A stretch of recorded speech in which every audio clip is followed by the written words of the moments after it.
আলাইকুম।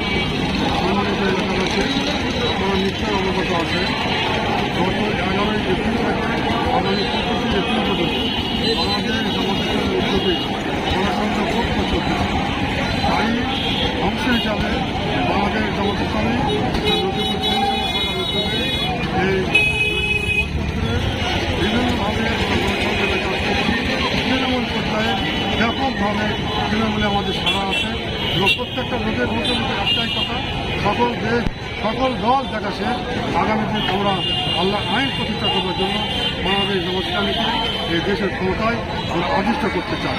সম্মানিত উপস্থিতি এলাকাবাসী, আমি আপনাদের উদাত্ত আহ্বান জানাচ্ছি, যদি বাংলাদেশের জনগণ এবং আল্লাহ যেন আমাদেরকে কবুল করে আগামী দিনে এই দেশকে শাসন করার দায়িত্বভার আল্লাহ আমাদেরকে দেন, জনগণ আমাদেরকে দেন, তাহলে আমরা এই দেশের জনগণের সেবক হিসাবে জনগণের ন্যায্য অধিকার সে হজরত ওমরের মতো তাদের প্রত্যেকের দ্বারা পৌঁছে দেওয়ার জন্য আমরা অপ্রাণ চেষ্টা করব। নদীপুর পৌরসভার উদ্যোগে আজকে গণসংযোগ পালিত অবস্থায় আমাদের মাঝে উপস্থিত হয়েছে গণমানুষের সংগঠন বাংলাদেশ জামায়াত ইসলামী নওগাঁ জেলার সংগ্রামী নায়েবে আমির, নওগাঁ জেলা এবং কামরহাট এবং পশ্চিমতলা উপজেলা সংসদ পদপ্রার্থী ইঞ্জিনিয়ার এনামুল হক আমাদের মাঝে উপস্থিত ছিলেন। তিনি বিভিন্ন পেশা শ্রেণীর মানুষের সাথে কৌশল বিনিময় করেছেন এবং ব্যাপক সাড়া উদ্দীপনা পেয়েছেন।